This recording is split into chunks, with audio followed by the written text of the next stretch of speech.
Earth-Jupiter conjunctions, and a few sample dates of actual literal turns in the market. October 23rd, 1999 was a swing. November 27, 2000, another swing. Here's December 31st, 2001. We go on to February 1st, 2003, March 3rd, 2004, April 2nd, 2005, and May 3rd, 2006. So they're very consistent cycles. They average about 377 days in length. This is a helio relationship, and again, higher consciousness between the Earth and Jupiter using the power of the gravitational pull of Jupiter allows one to forecast in the future. What I get excited about with Jupiter nowadays is more its moons. Its largest moon, I am very interested, which is Ganymede, if I pronounce it correctly, and is the plural of Jupiter, and it means multiple expansion. So how about the ability to have multiple expansion events with Jupiter's moon? So one of the challenges we have is the ability to see this with software.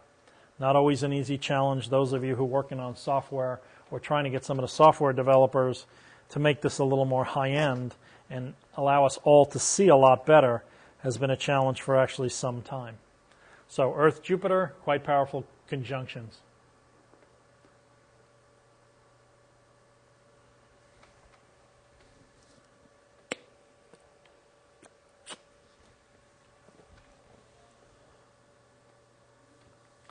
I'm going to talk a little bit about numerology here, and numerology of 13 particularly. 13 is the Mayan Lord of Time. 13 is the 13 moon calendar that the Mayans use and a number of other civilizations. It's one of the big secrets inside the ancients that we have avoided consistently. Our society does not want us to know a lot of these secrets because it would change a lot of the dynamics of the planet. 13 was viewed as Mayan time. It has its own harmonic and its own harmonic relationships. I think it's quite linked to the moon, and it's 13 moons, and I believe intraday to 13 is a factor, perhaps on the intraday swings to the minute. So the Mayan 13 is quite powerful. In the illustration that we see, we have a moon relationship with Venus at this exact high, and it's based on the 13th harmonic. And here we have a moon-Venus based on the low, which is based exactly on a 13th harmonic. These are exact price lines. These are not form-fit. So again, quite powerful of a concept. All the pyramids that were in Tikal were built and conceived with this exacting precision, and they continue to function as a giant astronomical matrix to this day. I'm going down in a few weeks down to Tikal, and we're going to visit Tikal and Koban and a Mayan astrologer and try to find out more secrets of 13 and the Mayans' moon cycles, because I believe it's where truly time lies. And the Mayans had and understood time completely. Their most priority planet, or the one they felt ruled time, was Venus. It was one of their inner hand clock mechanisms, I believe. And Venus is amazingly, outstandingly tradable to the S&P. So Venus, again, learning about more Mayan understanding allows us to really focus in on Venus as a planet. It's quite powerful. 13 is a prime number. Again, 13 moons of the year represent all life to all life.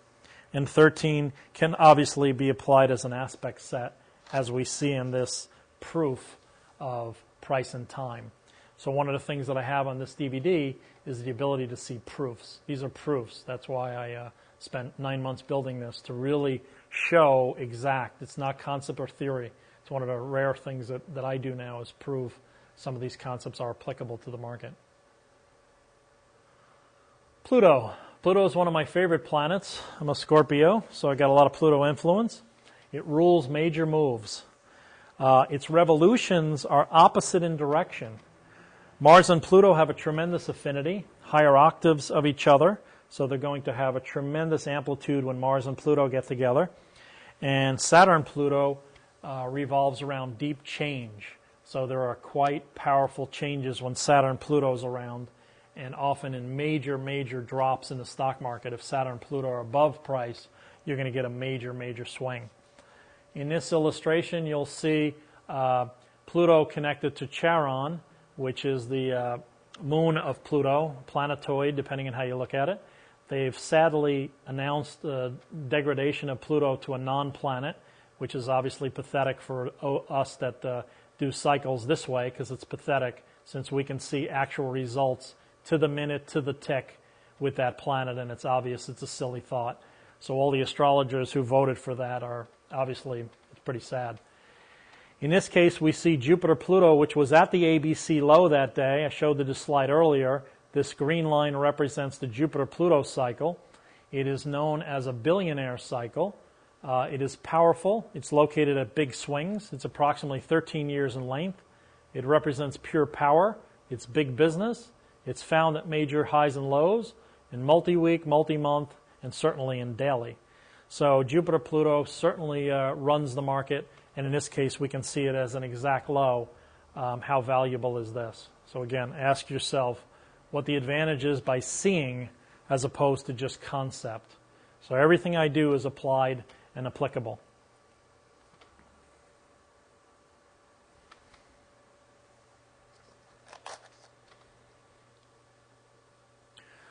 Pluto here, the big money planet, the big money trades. The most powerful of all planets to the market is Pluto. Big money represents institutional traders, firms, big brokerages, and here we're on the surface of Pluto looking out onto Charon and heading into the sun. So we can see again, this is an awfully nice view of Pluto and Charon and looking back into our own sun. So again, it would be nice to have this three-dimensional for traders where you can literally see price crawl along here, bouncing up to the sun and bouncing down to Pluto, because that's actually what price does. Pluto's rotational affects the market, and its rotation is opposite of all other planets, which I believe one of the reasons that perhaps it gives it such power. Pluto and Neptune are the number one cycle in the solar system, and the other pairing that's quite powerful is the Sun to Pluto. 1932 low, the Sun was conjunct Pluto, and again, that was the historic low of the entire 20th century. So quite powerful here, Pluto. I haven't done any testing with Charon, so I don't know exactly the effect of Charon, but I do believe that Pluto and Charon make it doubly strong, so I just consider it a dual planetary power. So it has an extra kick because this planet is so large and so close to Pluto. Neptune, one of my favorite planets to the market, particularly the S&P.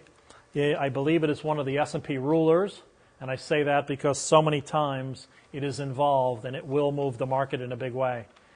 In this case, you can see Mars, energy, and Neptune. Mars, Neptune were at the low. The market dropped directly into the Mars-Neptune vibration and then took off and went up to another cycle above it. Mars provided the energy, and Neptune in Aquarius provided the change. So if you read the language, it is the market will change with a lot of energy. It will change with a lot of energy. And what do? We change with a lot of energy. So the language of the market is key, and I believe that's one of the things that I've done that's unique is that I've come up with a language to the market. Neptune rules long-term moves. It rules longevity. It's lofty. It rules ideals and beliefs. It rules sovereignty, and Jupiter and Neptune is one of the highest correlated cycles to the S&P. So again, these are gems, things that you do not get other than from experience, watching it, countless hours of backtesting, or truly an intuitive sense of how these cycles work. So I'll leave this one up for a minute, and we'll go forward.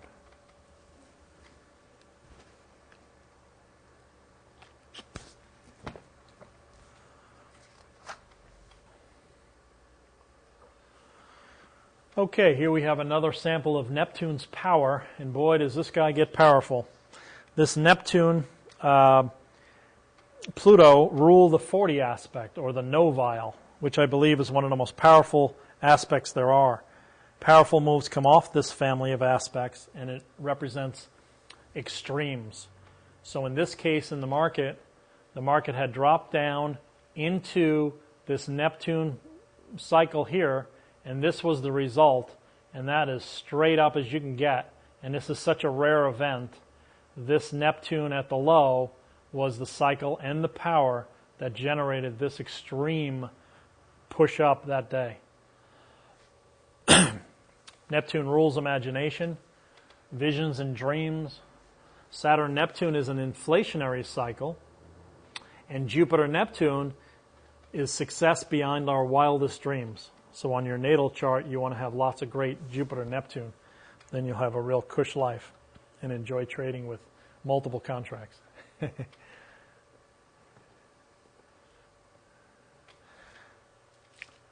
Chiron. Chiron is a unique planetoid or planet. I believe very few traders are familiar with it, and hardly anyone has ever applied it. I believe it is the planet of adjustment. That's the language that I give it. It allows market moves to return to balance. It has a bit of a yin-yang to it. It is the healing planet on a mundane level. Chiron rules shamanism, and it has an affinity to Virgo and Sagittarius, and also partnerships. So if you have a good Chiron in a synastry chart between two partners, it'd be quite important. Here's an example of Moon Chiron vibration at the high, and the idea being is the market dropped into the Chiron Moon line, and it was adjusting, and this is what adjusting means, and it went up to the Moon Chiron vibration at the high, and it adjusted again downward. So what did it do? Exactly what it's supposed to do. The power of the language is outstanding, and without it, it's very difficult to understand what cycles do.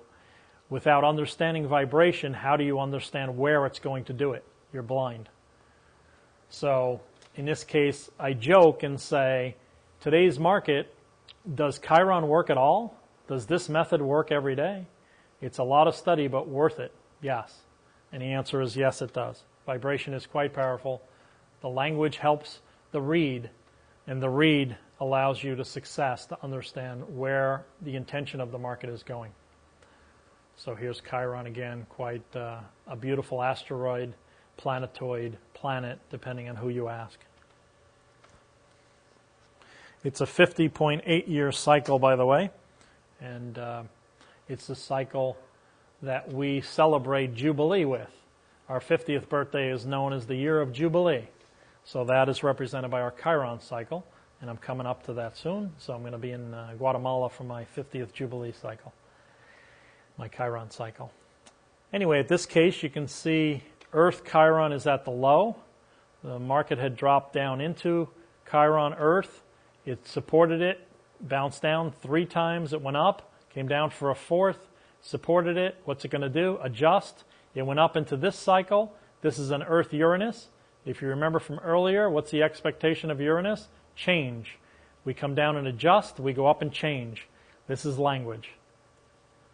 Again, a unique approach to the market, truly understanding the dynamics of the cycles, being able to see the cycles, I believe is quite unique. So in this case, this was a particular read of a day on early in October. Here's Uranus, which is quite a powerful planet. It has a rotation 98 degrees on its side. 98% it rotates on its side, so it's totally odd. It's known as an odd or a really unique character. Uranus, I believe, is 99% predictable because it represents the planet of change. Amplitude is increased and volume is added when Uranus is involved. So as the market comes up into Uranus, CIT is change in trend. Uranus, the planet of change. What happens? The market drops and it changes from slight up, but the previous day was up, to down. Uranus is the planet of sudden change. It often has very volatile moves, and it also is quite powerful. It's an 84-year cycle. It's electrical. It raises vibration of anything that connects to it. It's known as a transformer, which is like in electricity. It rules change. I believe it's highly predictive. And it creates new directions. It rules fame and the public.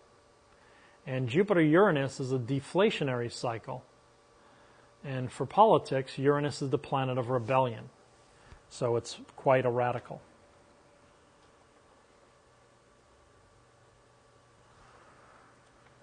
Saturn. Saturn is often at highs and lows of the market. Saturn limits, moves up and moves down. So again, it's a logical planet to hold highs and lows. It's cardinal in nature. So it's found at Capricorn. It rules Capricorn at 270 degrees. It rules structure and foundation. So if the market comes down into a low, that becomes a foundation or a base or a structure to go higher. It reduces swells. If the market's been tracking upward all day long, it'll stop it and reduce the swell. And it rules Capricorn. So Saturn limits, it constricts, it shrinks, it cuts back. It's cardinal, strong affinity with the earth. Its foundations create bases, and its detriment is in Cancer.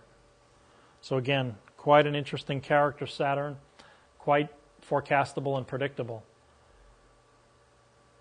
and has quite a few moons, which we are now starting to look at possibilities of correlation to all the moons of all the planets to see if there's any true correlation between the planetary moons and the stock market. Oops, sorry about that. Okay, the moon. How do I trade the moon tomorrow? Well, there are a number of things that you use for the moon. The moon is so powerful intraday, I can't even say. The moon basically defines the day through its phases. There are 4 key cardinal phases of the moon that turn the market. The new moon, which we cannot see here because it's all black. Then we have our first quarter moon, our full moon, and our 3/4 moon. And these 4 phases of the moon will turn the market. So being aware of the phase that the moon is in a given day is part of homework. So we're looking at a new moon, it's often new beginnings. So if the market drops into a new moon, our expectation is the market will go higher. If we go up into a full moon, the expectation is that the market will return to balance because a full moon is 180 degrees. The sun and moon are apart from each other. All the ingresses of the moon are quite powerful and the flavor of the market every day. So if the market goes to Cancer, Cancer is a little like a crab. A crab is highly emotional. If it comes out into the sun on a beach from underneath a rock and it hears a bird or some screech or noise, it'll scurry back into under the rock for cover. So when the moon goes into Cancer, you have the possibility of a highly emotional day. Cancer is also at the north of the zodiacal sine wave, so I believe it's at an extreme. And the universe allows us particular extremes that are high probability turns. Apogee and perigee is quite powerful. This is where speed of the moon is affected. The perigee being the closest that the moon comes around to the earth, and the apogee being the furthest away we are from the earth. Earthquake correlation is highly correlated to perigee cycles. When the moon comes close to the earth, the core of the earth is pulled, and the moon's gravitational pull on the earth is strong. So the earth squeezes more like a football shape a little bit, and there are tremendous vibrational effects on our planet. In apogee is when the moon is at its furthest point. I believe the earth misses the moon that far away, so we have very interesting turns that occur at apogee.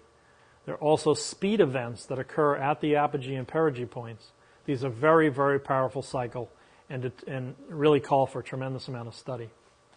Moon's vibrations, valuable intraday. They often are not low or highs of the day, more they are timers. Moon synodic cycles are 29.5 days. Sidereal cycles are 27.3 days. And the moon represents emotional. It is a timer. It rules the public. It rules Cancer and water. We're about 80% or more water.